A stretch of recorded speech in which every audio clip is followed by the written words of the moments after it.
It's Christmassy.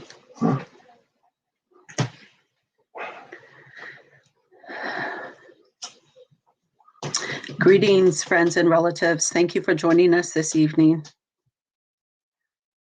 We're going to give people a few minutes to join us to log on.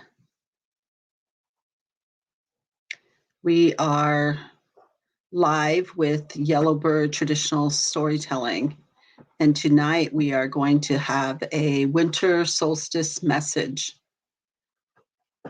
So thank you for joining us, and let us know where you're joining us from. Put it in the comments. Also, we ask that you share with your family and friends. Maybe there might be something that either you or your family or friends might get from the message. And, in our culture, we always encourage each other, to share and express yourself, because there might be something that you say that someone else might need to hear. So, that's kind of why we ask you to share with your family and friends. All right. Good evening, Bill Roundwin, Bad River, Wisconsin. Welcome back. Johnny Drake from California. Thank you for joining us. I know there's a lot going on this week. We have the holidays coming up. And so, good evening, Helene. Good evening from the Oglala Lakota Nation. Yeah, one of my relatives. All right, so I think we have some people joining us now. So I just want to greet each and every one of you and say welcome. And tonight, we have Chief Phillip Whiteman that will also be sharing a message tonight about the winter solstice.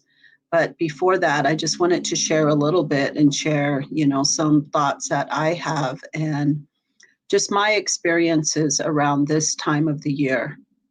And my name is Lynette Two Bulls, Duanyakiapiwi, Scouts the Way Woman. That's my traditional name given to me by my grandparents, Matthew and Nellie Two Bulls. I originally come from the Oglala Lakota Nation on the Pine Ridge Reservation in South Dakota. And I am also Northern Cheyenne. One of my great-great-grandmothers was a full Cheyenne. And I am coming to you live from the Northern Cheyenne homelands in Lame Deer, Montana. And we've been doing storytelling for quite some time now. And, I think this is just a good way to help center us. And the winter solstice, this is a time for us to center ourselves, to be still, to be calm, to be introspective. It's a time for us to reconnect with ourselves, with our own spirit, and reconnect with our families, our children. It's a time of storytelling, a time for us to share our teachings, our indigenous knowledge, our songs, lessons for the young people. It's just a real powerful time right now with the winter solstice, and that was yesterday. And so tonight we wanted to share a little bit about that. And for me, growing up out in the country, I was real fortunate to be raised out in the country on the land. We had horses, we had we always had our four-legged relatives, whether that be, the dog nation or the horse nation. We were always connected to them. And one of the lessons that my grandparents always taught us was generosity, and that spirit of giving. And I know a lot of people have a lot of different beliefs, and And, everyone has their own beliefs. So we're just sharing some messages, along the lines of how we grew up and how we were raised, and some of our teachings and some of our beliefs. And one of the things, he'll probably talk about it later, but something that comes to mind is Philip always shares. He said that the word, and I'm going to let him share that Cheyenne word. I'm still learning the Cheyenne language, and so I don't want to mess up that word, because I might say something I don't mean to say.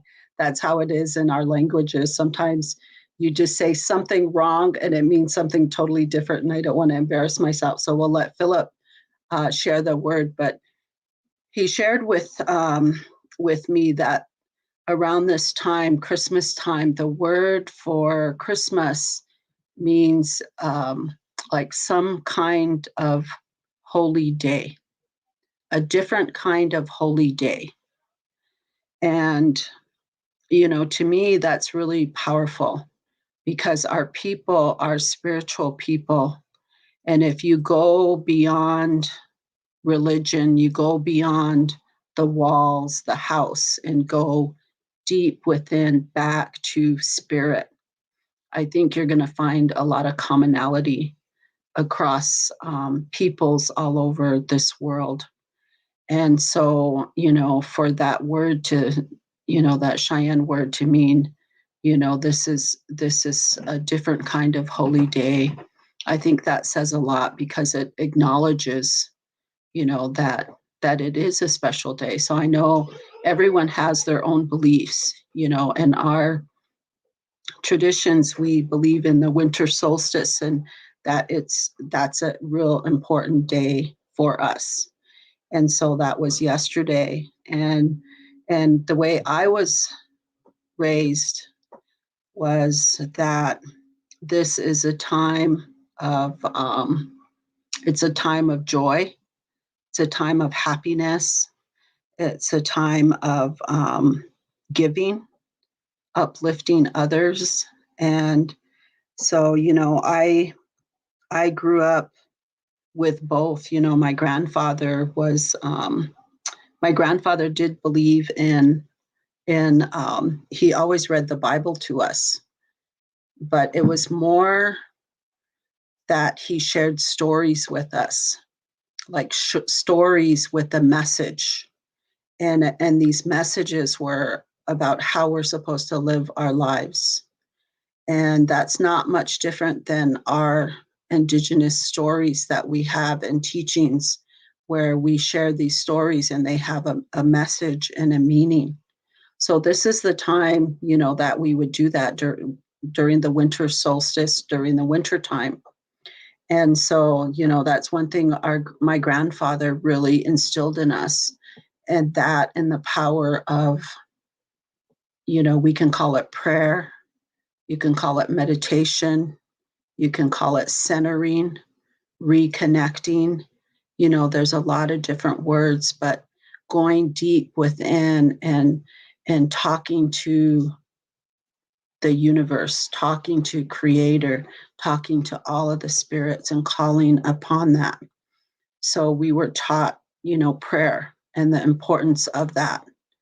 And, so this was a real happy time for me growing up, because that's what we did during this time. We always made candy bags, the Christmas candy, the hard candy, peanuts, apples, oranges. We'd put them in bags and we'd give them to everybody in the community. And then my grandpa used to, I don't know if you guys remember those old time, they're like bull horns. They were, they're like a speaker system.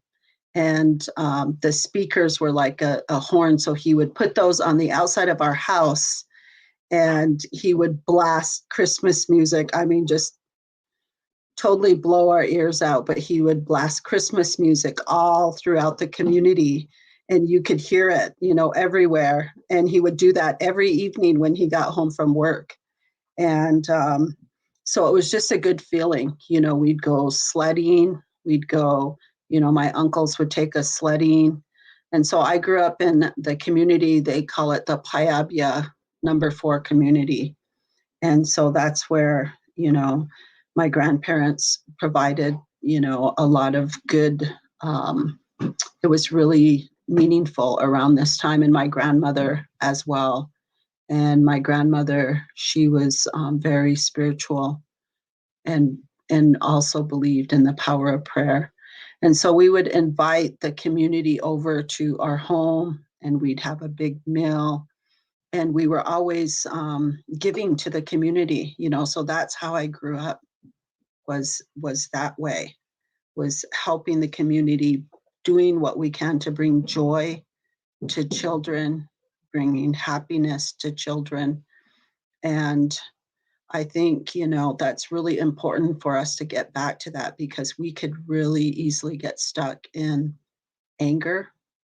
We can get stuck in what divides us. And, we can, our thinking is so important. Wherever we focus, that's where we're going to end up. So if we're constantly focused on what we don't have, that's what we're going to be attracting more of that to us. But if we can focus on gratitude, and sometimes I get away from that. I get away from that. So I need to remind myself, before I go to bed, I try to practice what I'm grateful for. When I wake up, I practice what I'm grateful for. I say it. And I think when we can do that, we're going to start attracting to us, and we're going to start drawing that kind of energy, that good energy to us. So, these are just some of the teachings that I was raised with. And I'm real thankful to my grandparents for making this a happy time for us. And I know that there's a lot of people out there right now. I do want to acknowledge them, because there's a lot of people grieving. This past year has been a really tough year on a lot of people. There's been so much death and so much loss of life. And, I think one of the things that helps me when I'm grieving and having a hard time is just thinking about how all the relatives, came to get them, and how where they are, they're up there now, and in the sky and the stars, and part of the star nation. And, so, and also to think about, like, we're all brought to this earth to have this human experience, and we're all brought here for a reason and a purpose. And when our purpose has been fulfilled, we're taken home. We go back to that other world. We go back across the Milky Way and go back to the stars. And for some, maybe that's just a day. Maybe there's a baby that just came here for a day. Maybe for some it's, teenager. Maybe for some it's longer. Maybe for some they lived a long life and they fulfilled what they needed to do, and now it's the time to rest and go on. So I know that, thinking about that brings me comfort. And so I just want to share that with everybody out there, and, just acknowledge everyone that is grieving. And we, here at Yellowbird, we send all of our love to all of you, and blessings to all of you. And so I just want to, greet everybody out there as well. And thank you for joining us this evening. And I don't want to take up all of the time, so we can allow Phillip to share as well. And I'm just looking at the comments. You know, we're on a new platform here. We're on StreamYard, and I love it. So if any of you have friends and family that are not on Facebook, we are also streaming right now onto YouTube. So if they can go to YouTube, Yellowbird Lifeways, they will find us there as well, and they'll find all of these programs. So I love that. And I just want to acknowledge my relative Gracie from Colorado. And Ruben Littlehead want to say happy birthday. I guess his birthday was Monday, but he got a shout out on social distance powwow. And so now he's celebrating his birthday all over again. So I want to say happy birthday to him. And hello, Eileen from New York. I want to greet you and just everybody that's on. So thank you. So I'm going to turn this over to Phillip, and he's going to share a message with you, and then I'll come back on to close it out. So thank you for joining us.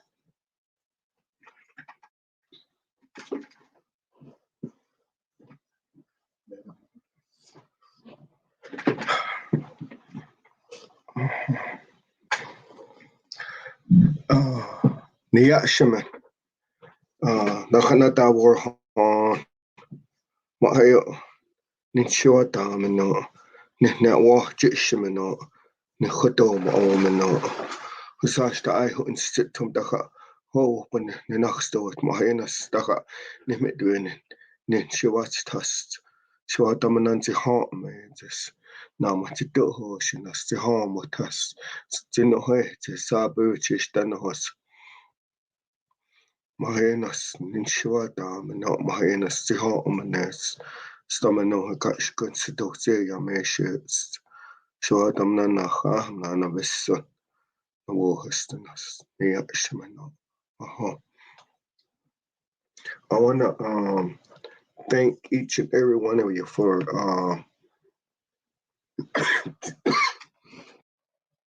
joining us tonight.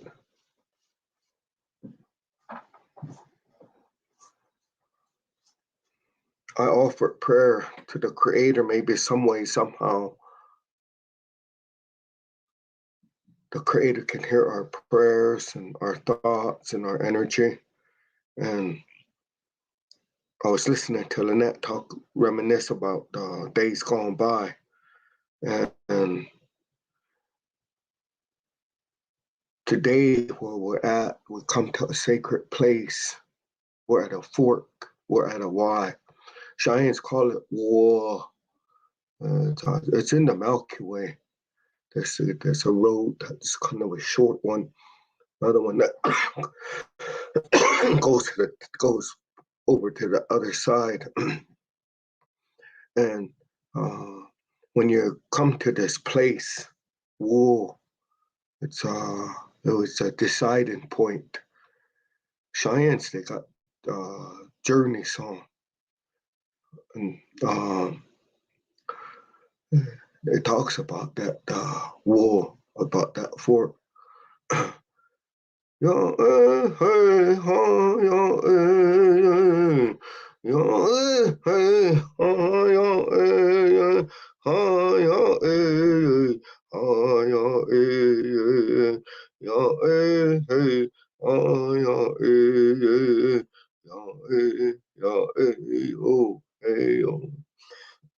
Maheyo navisewu maheyo navisewu ayo. That today I come to a fork wall, and I stand with the Creator, and regardless of the direction, the distance, the elevation, you remain centered and you stand with the Creator, no matter what.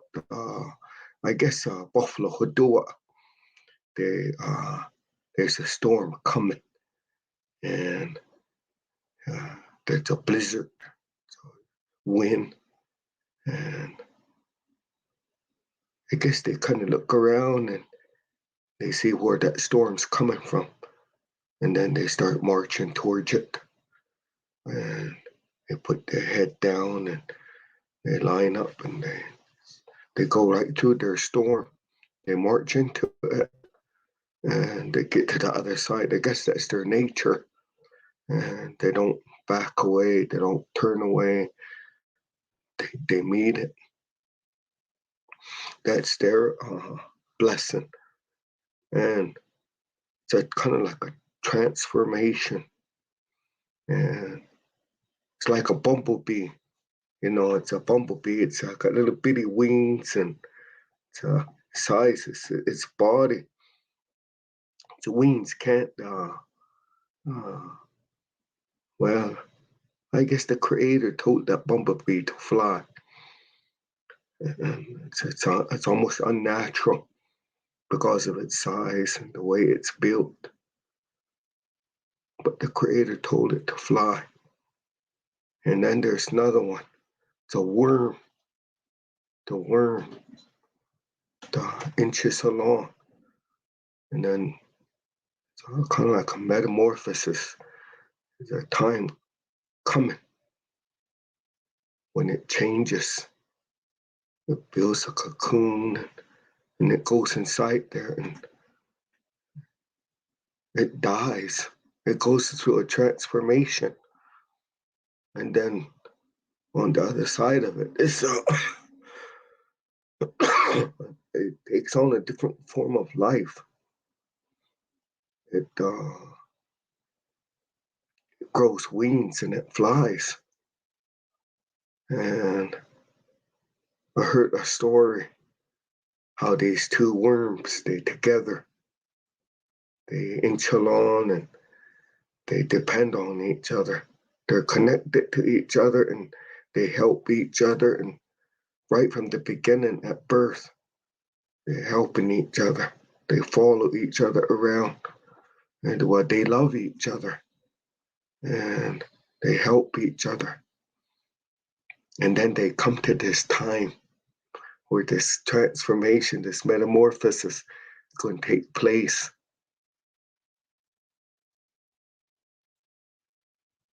They don't want to let go because they love each other. They're two worms.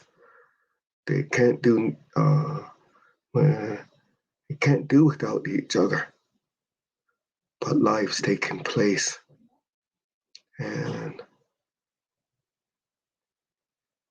pretty soon they start creating these cocoons and they separate. And a part of them dies. And another side of them comes to life. And now they're turned into beautiful butterflies. And those are different changes that Creator blessed each and every one of us with. We're not supposed to stay stuck.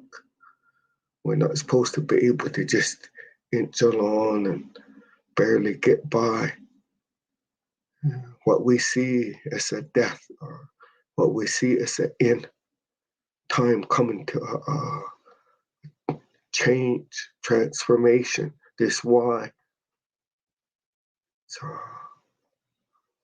we get comfortable, we get relaxed, we get we want it to stay the same, but change is inevitable. Things change. Like this morning, it was beautiful. And then this afternoon, then this evening, the sunset. What was the truth this morning is now a different interpretation this evening. And things change. And that's how life is. And the way Creator created Mother Earth is supposed to, the way our Mother, the Creator, gave birth to it and how it sustains itself. how it renews life. And we're part of that. We're not supposed to be in mourning. We're not supposed to be in grieving. We're not supposed to get stuck in the loss.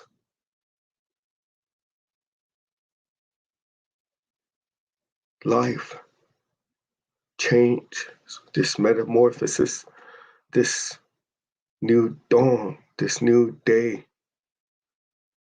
In the wintertime,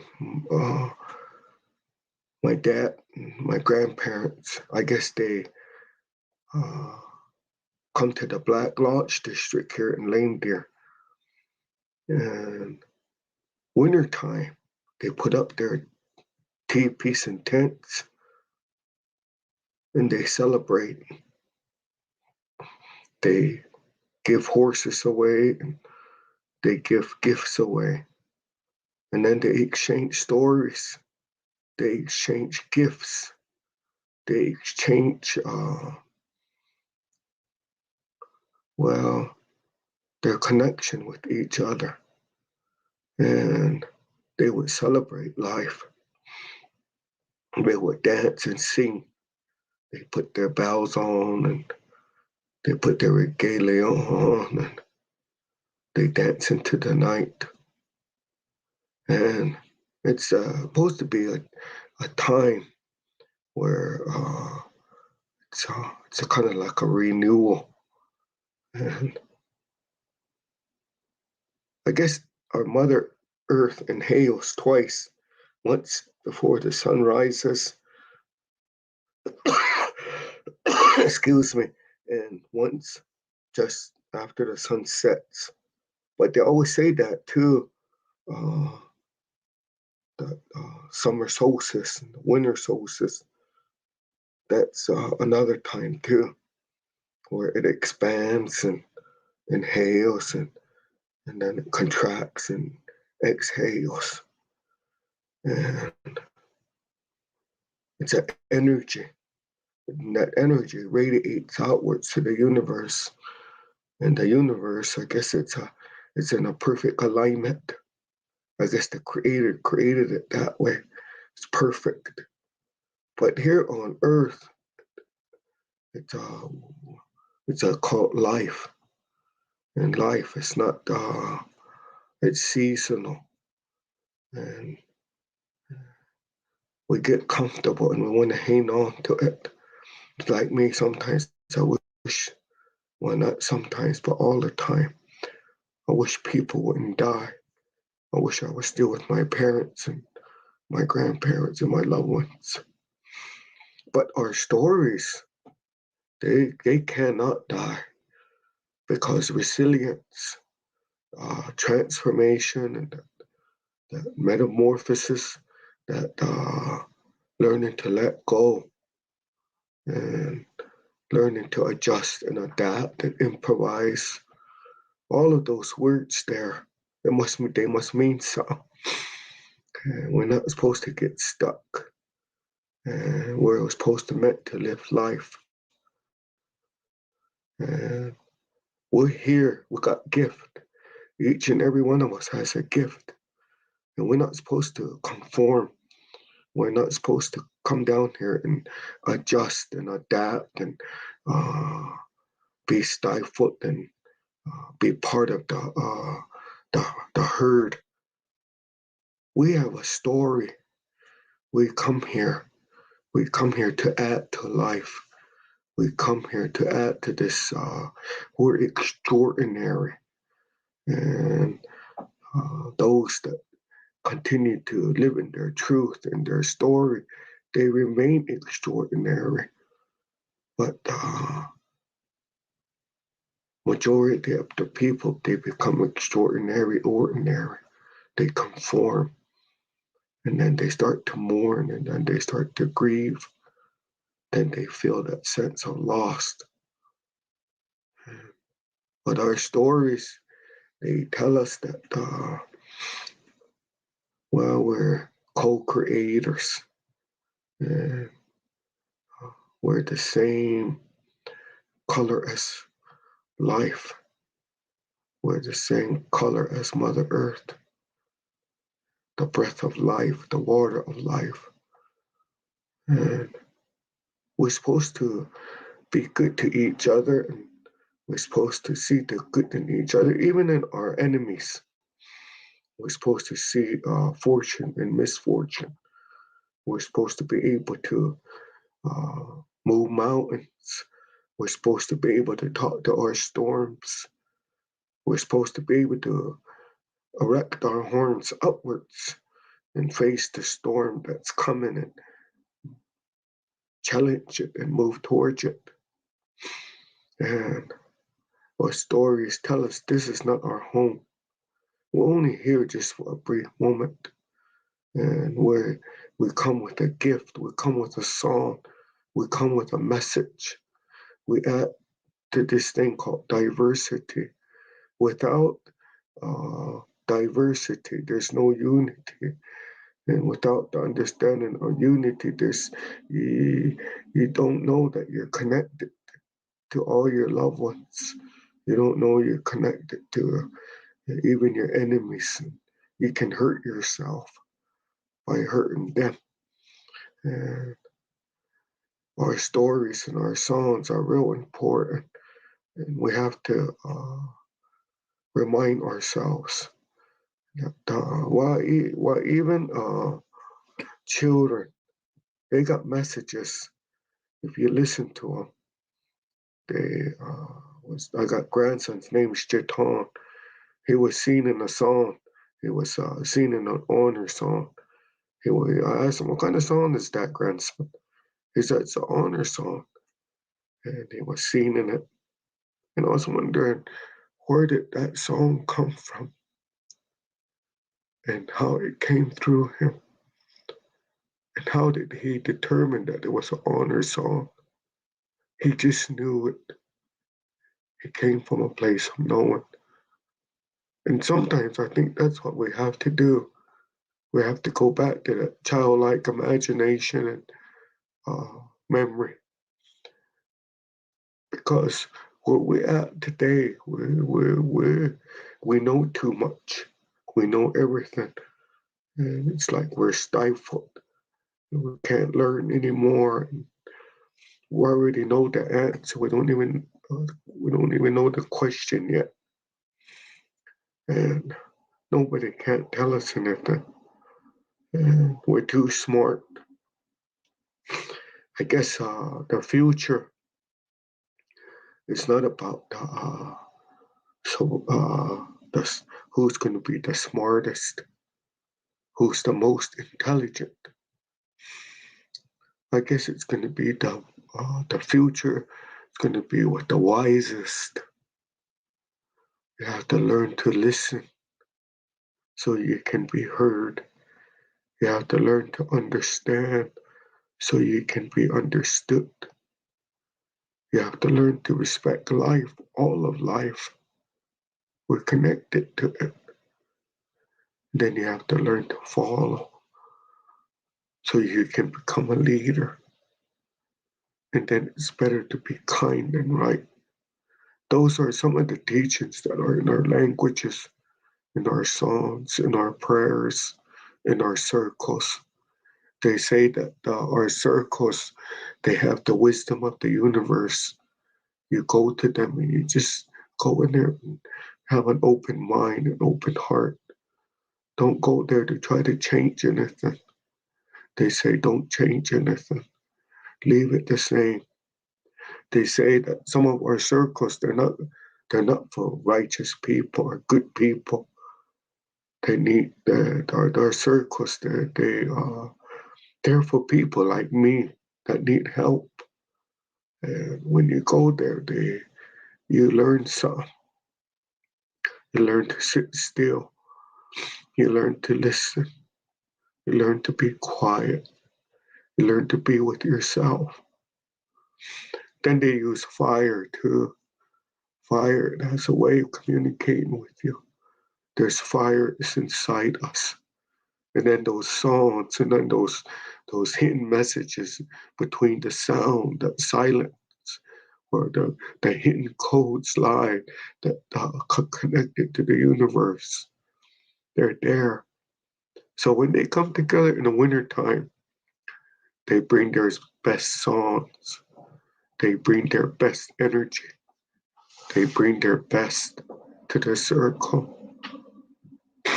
But then on the other hand, I guess there was the wintertime, our teepees, our lodges were bright. The fire was bright. And the hunters, they go out, they go look for food. And when they come across these just the wahas, those ones that have two heads, I guess they're lodges, they're cold, they're just put together any old way. They're arguing, they're fighting, no sense of direction, chaos, confusion, unorganized turmoil. It's like they're mourning and grieving and they're stuck there.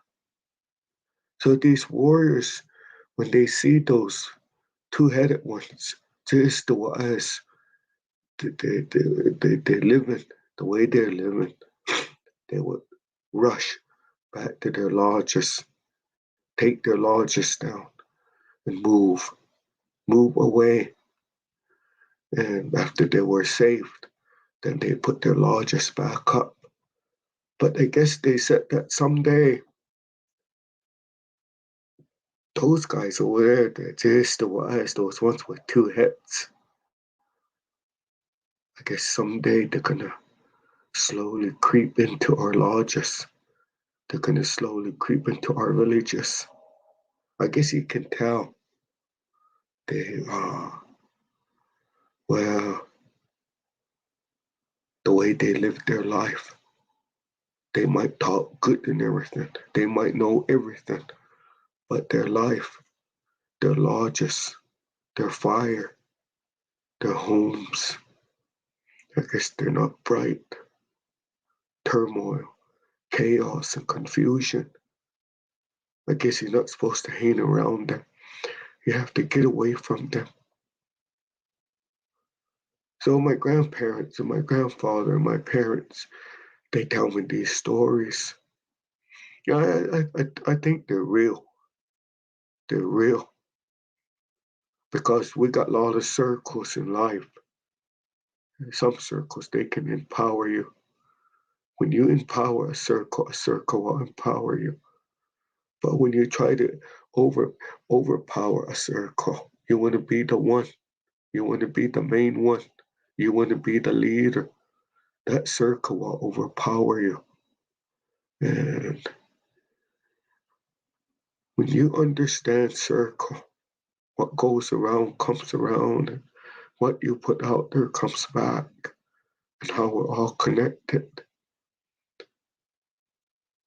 If you're having a bad day, and if you're having a hard time, that circle can take care of you. It can bless you. It can heal you. And it can remind you that this is not our home.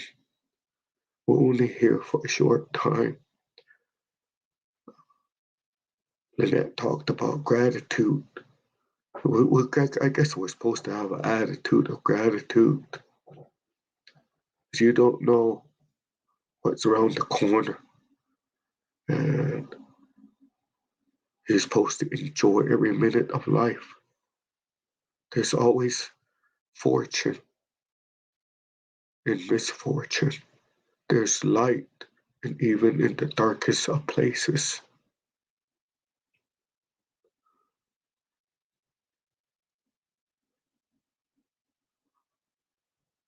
My grandfather, he'd tell me a story.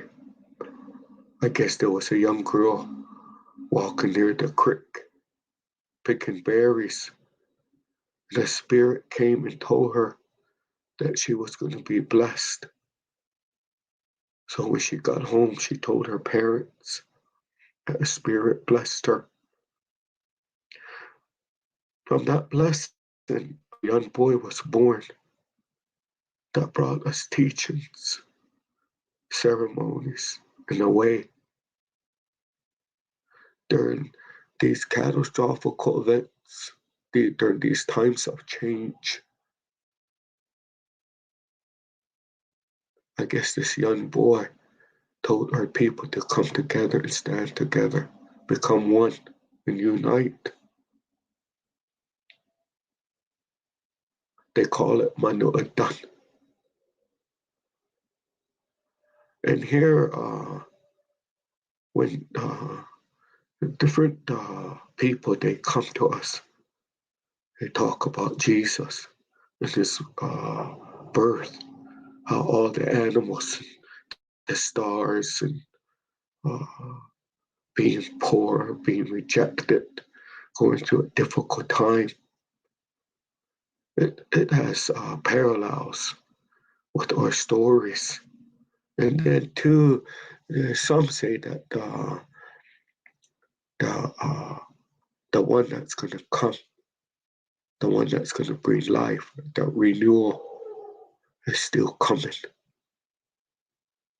And I believe that we are the ones, that metamorphosis, that transformation, that paradigm shift. We're the ones that are going to step into that light. We're the ones that are going to step into that role. We're the ones that are going to be able to make that transformation. Because with all this sickness, with all this death, with all this hardship, with all what man has done to Mother Earth, the contamination of air, land, and water, we have to be the ones that our ancestors prophesied. We are going to be the game changers. And we can't come from intelligence, IQ. We have to come from our heart. We have to come from emotional intelligence. We have to come from spirit intelligence. We are the ones that our ancestors talked about. But that transformation cannot happen outside you. That metamorphosis, that shift in perception, it has to happen one person at a time.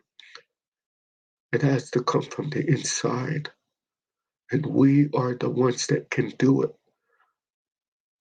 Let's tell ourselves a new story. Let's reconnect to the old stories. Let's keep those stories alive. We can do it. We have the ability to do that. We have that imaginary cell to turn from a worm to a butterfly. We have it. It's inside us. I'm going to sing a song, and the Cheyennes, they adapted to Old Saint Nick. They sing Jingle Bells. I'm going to sing it in Cheyenne. Achewan, ameyachewan, nam stoyohem, naheditadenom. Hey, achewan, ameyachewan, nam stoyohem, naheditadenom. Hey, jingle bells, jingle all the way. Oh, what fun it is to ride in a one-horse open sleigh. Hey, Achewan, Ameyachewan,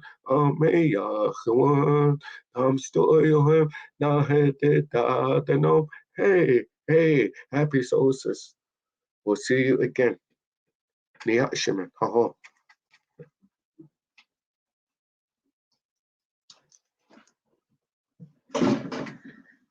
I hope you guys enjoyed that rendition of Jingle Bells.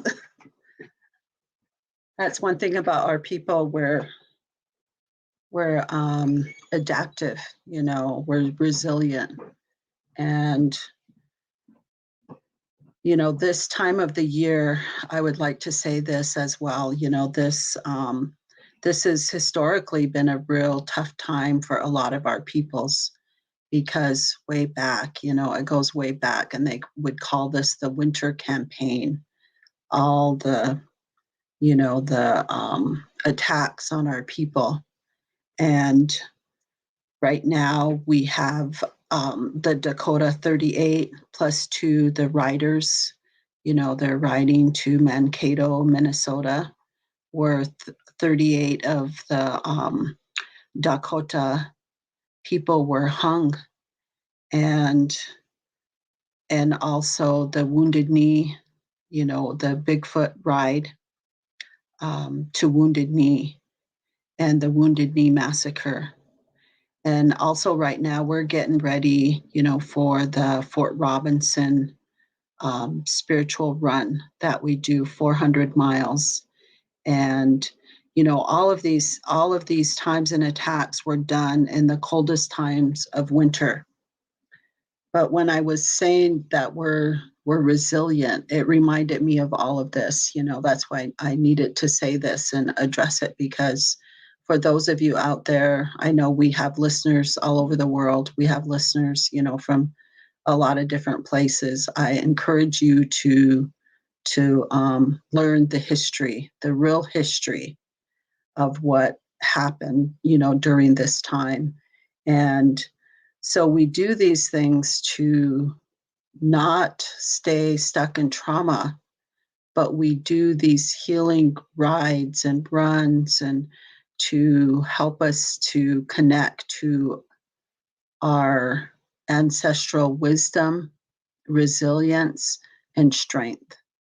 And we're able to adapt, and we're able to we're still here. We're proof of that, the attempted genocide, but we're still here.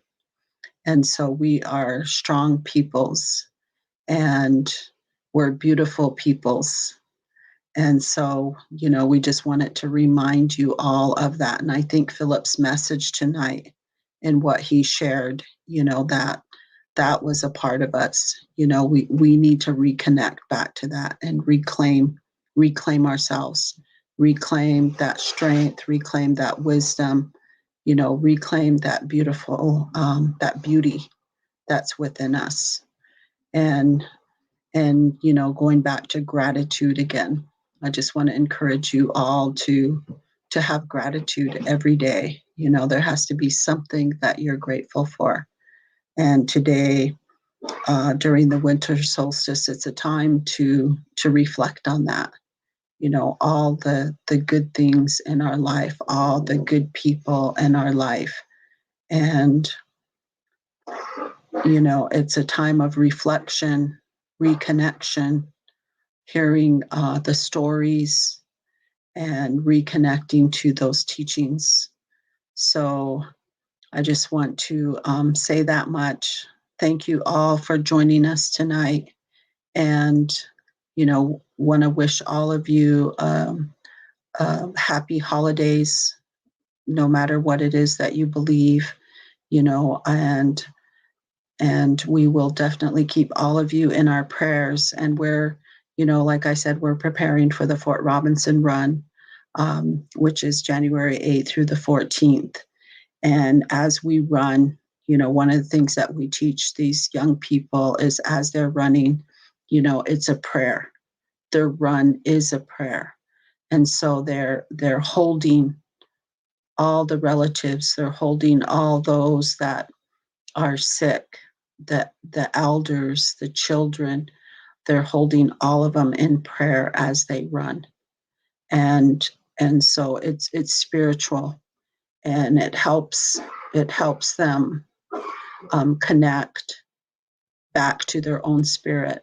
It helps them heal, and it helps them connect to their greatest selves.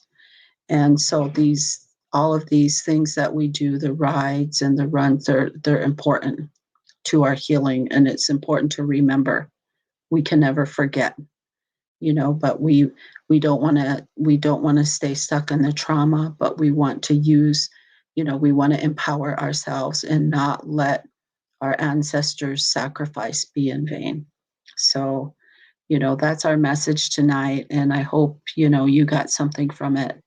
And, we send blessings out to everybody, and we send our love to everybody.